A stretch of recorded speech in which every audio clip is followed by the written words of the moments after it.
शुक्लाम्बरधरं विष्णुं शशिवर्णं चतुर्भुजं प्रसन्नवदनं ध्यायेत् सर्वविघ्नोपशान्तये अज्ञानतिमिरान्धस्य ज्ञानाञ्जनशलाकया चक्षुरुन्मीलितं येन तस्मै श्रीगुरवे नमः। गुरुर्ब्रह्मा गुरुर्विष्णुर्गुरुर्देवो महेश्वरः गुरुः साक्षात् परं ब्रह्म तस्मै श्रीगुरवे नमः। विधाय हृदि विश्वेशं विधाय गुरुवन्दनं बालानां सुखबोधाय क्रियते तर्कसङ्ग्रहः। विश्वेश्वरं साम्बमूर्तिं प्रणिपत्य गिरां गुरुं टीकां शिशुहितां कुर्वे तर्कसङ्ग्रहदीपिकाम्। तेजसः लक्षणमाह उष्णस्पर्शवदिति। उष्णं जलम् इति प्रतीतेः तेजस्सम्बन्धानुविधायित्वात् नातिव्याप्तिः। तर्हि जले औष्ण्यम् इदं सर्वं पूर्वं जातमेव। तत्र केवलं तेजस्सम्बन्धवशादेव जले औष्ण्यम् अनुभूयते उष्णस्पर्शः, न तु जलेऽपि इत्यतः नातिव्याप्तिरित्यादिकम्। एवं तत्र भौमदिव्यौदर्याग्रजभेदादिति विषयस्य चातुर्विध्यम् उक्तम्। विषयश्चतुर्विधः भौमदिव्यौदर्याकरजभेदात् इति। तत्र भौमं वह्न्यादि दिव्यमविन्दनं विद्युदादि भुक्तस्य परिणामहेतुरुदर्यम् औदर्यम् अथवा औदर्यम् आकरजं सुवर्णादि। तत्र आकरजं सुवर्णादि इत्यत्र आशंका। किमिति ननु सुवर्णपार्थिवं पीतत्वात् गुरुत्वात् हरिद्रादिवत् हरिद्रावत् इति। इदानीम् उष्णस्पर्शवत्वं लक्षणमुक्तं। भौम दिव्य औदर्य भेदेषु तेजस्सु औष्ण्यम् अनुभूयते, नाम वह्न्यादिषु औष्ण्यम् अनुभूयते, एवं विद्युदादिषु अपि औष्ण्यम् अनुभूयते। औष्ण्यम् अनुभूयते इत्यस्य तद् कदाचित् किं वृक्षेण सह वृक्षे यदि विद्युत् पतति चेत् तत् ज्वलति, तेन तत्र विद्युति अपि ज्वलनं नाम तत्र उष्णस्पर्शः अस्ति इति अनुमातुं ज्ञातुं शक्यते अस्माभिः। उदरे अपि अस्माकं जठराग्निः अनुभूयते, यदा बुभुक्षा भवति तदा अनुभूयते। तर्हि अत्र सर्वत्रापि उष्णस्पर्शवत् अथवा कदाचित् उष्णस्पर्शः एव कदाचित् उष्णस्पर्शस्य यत् कार्यम्, उष्णस्पर्शेण किं भवति अथवा उष्णस्पर्शवद् विषयस्य संयोगेन किं भवति, ज्वलति। ज्वलनेन वा अन्तः वा भवतु बहिर्वा भवतु यत्र क्वापि ज्वलनेन अनुभूयते यत् तत्र तेजः अस्ति, तत् तेजोरूपमित्युक्तौ क्लेशः नास्ति। किन्तु सुवर्णं तैजसम् आकरजं नाम किमस्ति, यद्यत् आकरेषु जायते नाम मेटल् इति स्वीकर्तुं शक्यते। अयः अपि अस्ति, सुवर्णं रजतं इदं सर्वं। तर्हि इदं सर्वं कथं वा तेजः तैजसं भवितुमर्हति इति तत्र यौक्तिकशङ्का भवेत्। युक्तितः तत्र शङ्का भवितुम् अर्हति। परं तावदेव न, तत्र एकं तु अस्ति औष्ण्यं नानुभूयते। तर्हि किमस्ति, किम् अनुभूयते? सुवर्णे किमस्ति? पीतरूपमस्ति, एवमेव गुरुत्वमस्ति। अतः एवं पतनं भवति, तर्हि तत्र गुरुत्वम् अथवा वेट् रूपेणापि गुरुत्वम् अस्माभिरनुभूयते। तर्हि इदद्वयं तु अनुभूयते इत्यतः इदं द्वयं तावत् पृथिव्यामेव अस्ति। पीतरूपं तु तेजसि नास्ति। परं तत्र विपरीततया एभिर्हेतुभिः अथवा आभ्यां हेतुभ्यां वा पृथ्वीत्वं पार्थिवत्वमेव सुवर्णस्य सिद्ध्यति। कथम् अनुमानप्रयोगः उच्यते? हरिद्रादिवत्। हरिद्रा अस्ति, हरिद्रा नाम ज्ञायते, टर्मरिक्। तर्हि हरिद्रायामपि पीतरूपमस्ति, गुरुत्वमस्ति, अतः हरिद्रापि पार्थिवमिति तु अस्माकं प्रसिद्धमस्ति। तद्वत् तद् साम्येन प्रकृते सुवर्णमपि पार्थिवमित्यनुभूयते, अनुमीयते। सुवर्णं पार्थिवं पीतत्वात् गुरुत्वात् हरिद्रावत् इत्यतः सुवर्णं तैजसम् इति न सम्यक् इति चेन्न इति। तर्हि अत्र किञ्चित् इति पार्थिवत्वं पूर्वपक्षिभिः तत्र स्थाप्यते। तर्हि तस्य समाधानं किं? न अत्यन्तानलसंयोगे सति घृतादौ द्रवत्वनाशदर्शनेन जलमध्यस्थद्रवत्वनाश अदर्शनेन असति प्रतिबंधके पार्थिवद्रवत्वनाशाग्निसंयोगयोः कार्यकारणभाव अवधारणात्। तर्हि अत्र आदौ सुवर्णे तैजसं सुवर्णं तैजसं वा न वा इति ज्ञातुम् आदौ द्रवत्वं किं नाम इति ज्ञातव्यं। द्रवत्वं कतिविधमस्ति?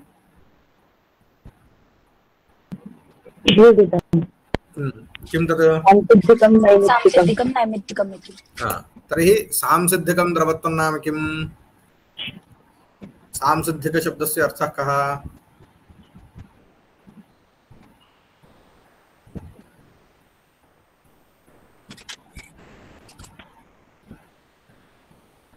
सहजरूपेण इत्यर्थः, न्याचुरल्ली सहजतया यत्र यद्द्रवत्वं भवति तत् सांसिद्धिकं द्रवत्वं। तत् जले अस्ति सांसिद्धिकं द्रवत्वं। जलं कदापि घनरूपेण न उत्पद्यते, घनरूपेण अनन्तरं भवति, तत्र किञ्चित् प्रतिबन्धकवशात् वा इत्यादिकम् अन्यत् तत्। नैमित्तिकं द्रवत्वं द्वितीयमस्ति। नैमित्तिकं नाम किं? नैमित्तिकशब्दस्य अर्थः कः? निमित्तजन्यं नैमित्तिकं, नाम कदाचित् निमित्तविशेषे सति। नाम इदानीम् अतः घृतं स्वीकुर्मः।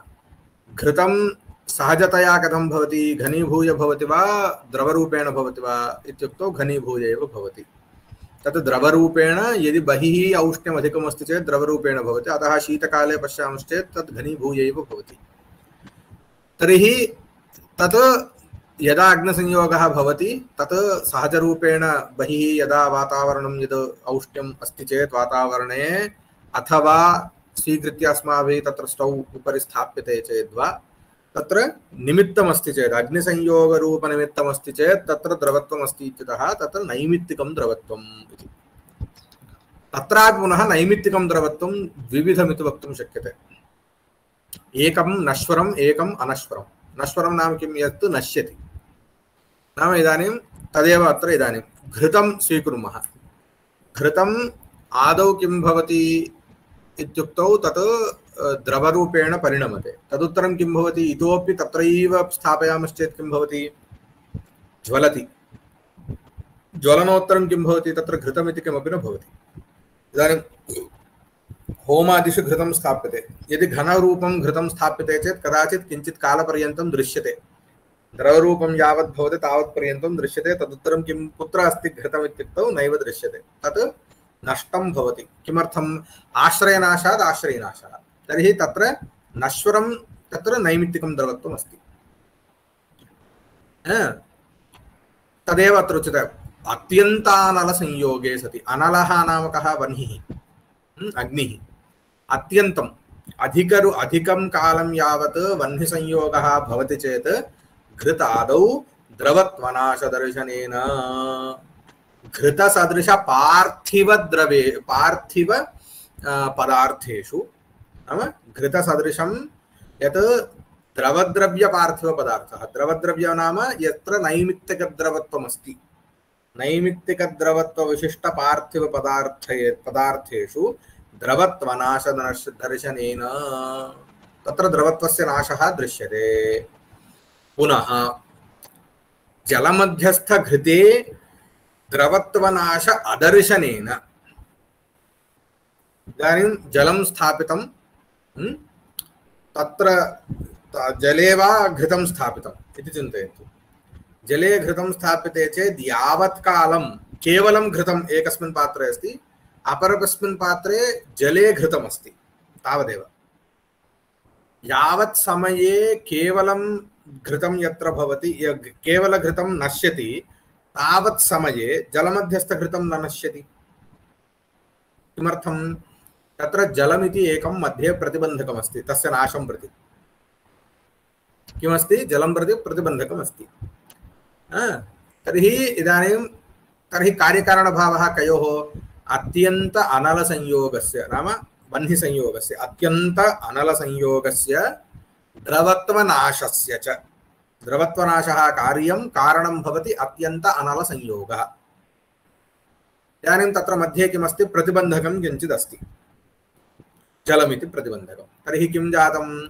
कदा अयम् अत्यन्तानलसंयोगः द्रवत्वं नाशयति? यदा जलं नास्ति चेत्, नाम प्रतिबन्धक अभावे सति। नाम अभावविशिष्ट प्रतिबन्धक अभावविशिष्ट अत्यन्तानलसंयोगः द्रवत्वनाशं प्रति कारणम् इति कार्यकारणभावः।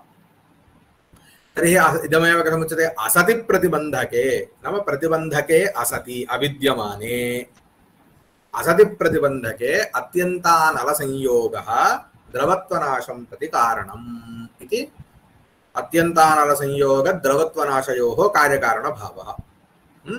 तर्हि तदेव उक्तम् असति प्रतिबन्धके पार्थिवद्रवत्वनाश अग्निसंयोगयोः कार्यकारणभावावधारणात् इदमपि द्रवत्वं कीदृशं द्रवत्वं पार्थिवद्रवत्वं नाम पार्थिवपदार्थे विद्यमानं नैमित्तिकं द्रवत्वम् इत्यर्थः पार्थिवद्रवत्वं नाम।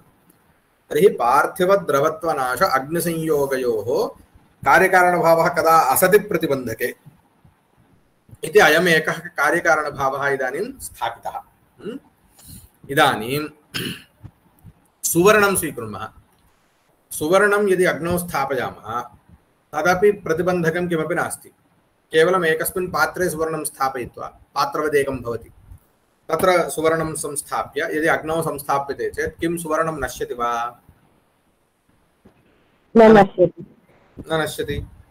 तर्हि असति प्रतिबन्धके अत्यन्त अनलसंयोगे सति द्रवत्वनाशः सुवर्णे नानुभूयते।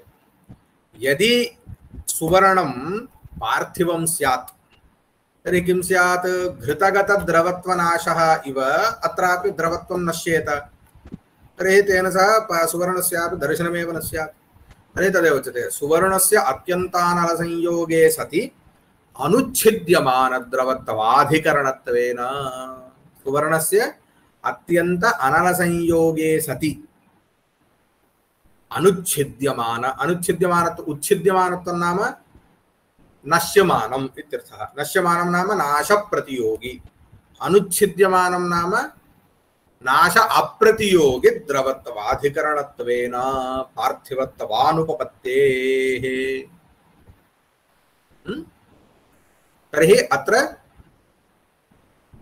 तर्हि इदम् अनुमानप्रयोगरूपेण इदम् अन्तर्भावनीयम्। किमिति? सुवर्णं न पार्थिवम् असति प्रतिबन्धके अत्यन्तानल संयोगे सत्यपि अनुच्छिद्यमान द्रवत्वाधिकरणत्वात्। इदमेव सुवर्णस्य अत्यन्तानल संयोगे सत्यनुच्छिद्यमान द्रवत्वाधिकरणत्वेन नाम अनेन हेतुना पार्थिवत्व अनुपपत्तेः नाम पार्थिवत्वाभावः सिद्ध्यति, अनुमीयते। तर्हि तेषाम् अनुमानप्रयोगः कः? सुवर्णं पार्थिवं पीतत्वात् गुरुत्वात् इति उक्तं। तर्हि तस्य विरोधितया अत्र किमुच्यते? सुवर्णं न पार्थिवम् असति प्रतिबन्धके अत्यन्तानलसंयोगे सत्यपि अनुच्छिद्यमान द्रवत्वाधिकरणत्वात् इति तस्य अत्र प्रकृते इदानीं विरोधः कृतः। तर्हि इदानीं पार्थिवं न इति सिद्धम्। तर्हि तत् पार्थिवं न इति सिद्धं, किन्तु तत् तैजसम् इति कथं सिद्ध्यति? तैजसम् इति स्थापनीयं चेत् किमिति वक्तव्यम्? उष्णस्पर्शः अथवा भास्वरशुक्लरूपम् इति वक्तव्यम्। इदं द्वयं तु सुवर्णे सहजतया तु नैव उपलभ्यते। अतः किं स्वीक्रियते? तस्मात् पीतद्रवद्रव्यद्रवत्वा नाशप्रतिबन्धकतया द्रवद्रव्यान्तरसिद्धौ। नाम इदानीं सुवर्णं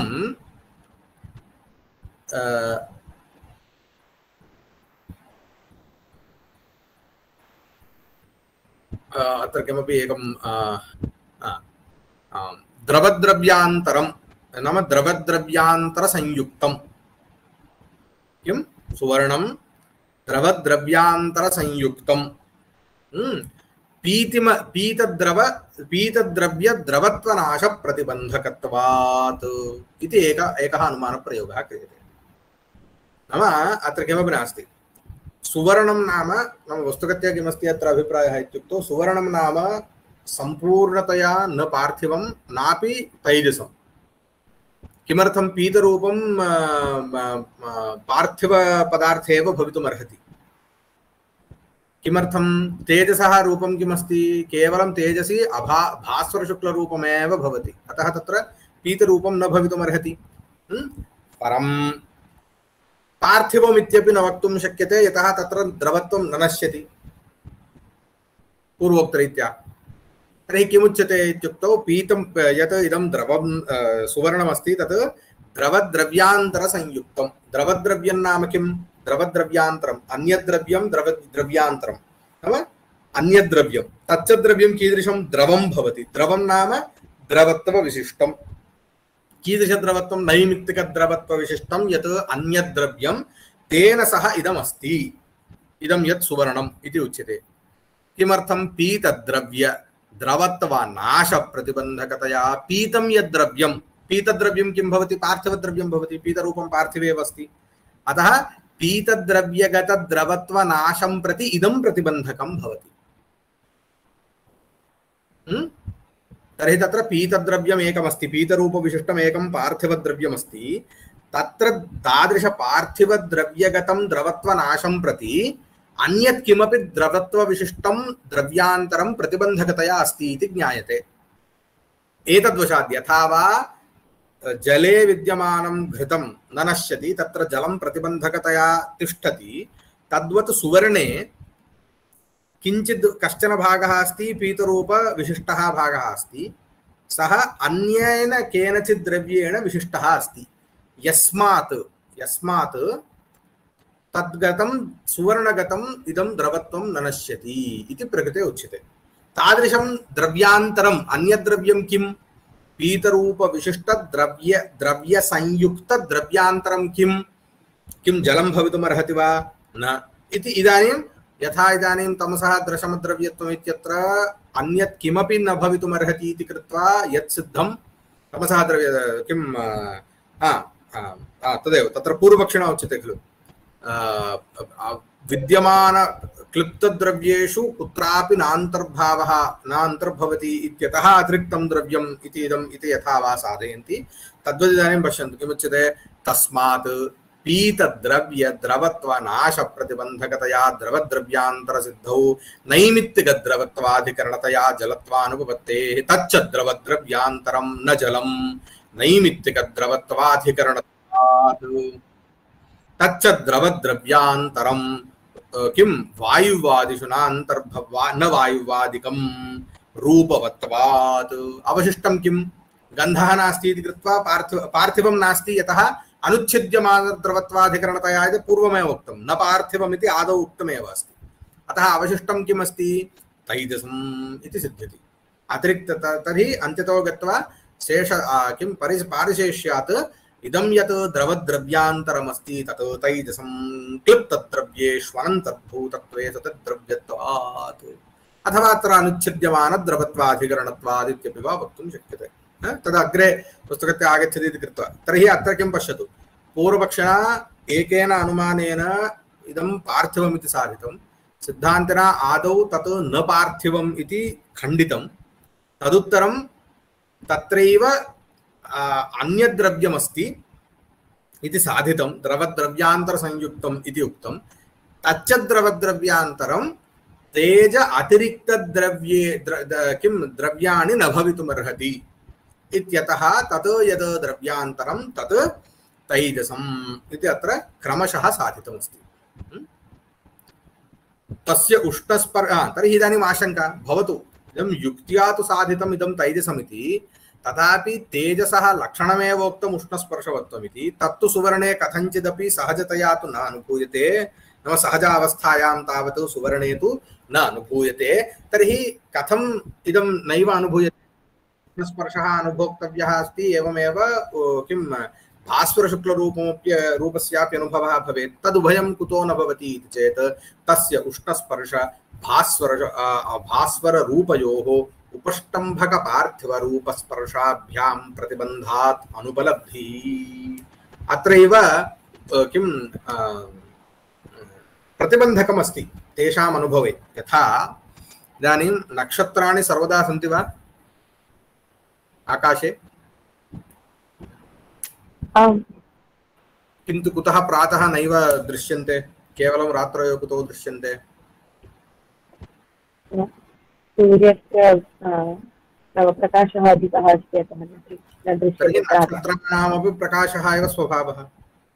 तथापि तत्र किमस्ति? तत्र किम् आच्छादकतया इदं सूर्यरश्मिः अथवा सूर्यस्य यः प्रकाशः ततः तत्र प्रतिबन्धकः भवति। तद्वदेव प्रकृतेऽपि इदं सुवर्णं नाम किं तेजः तेजोद्रव्यमेव परं पार्थिवद्रव्यसंयुक्तं तेजोद्रव्यम्।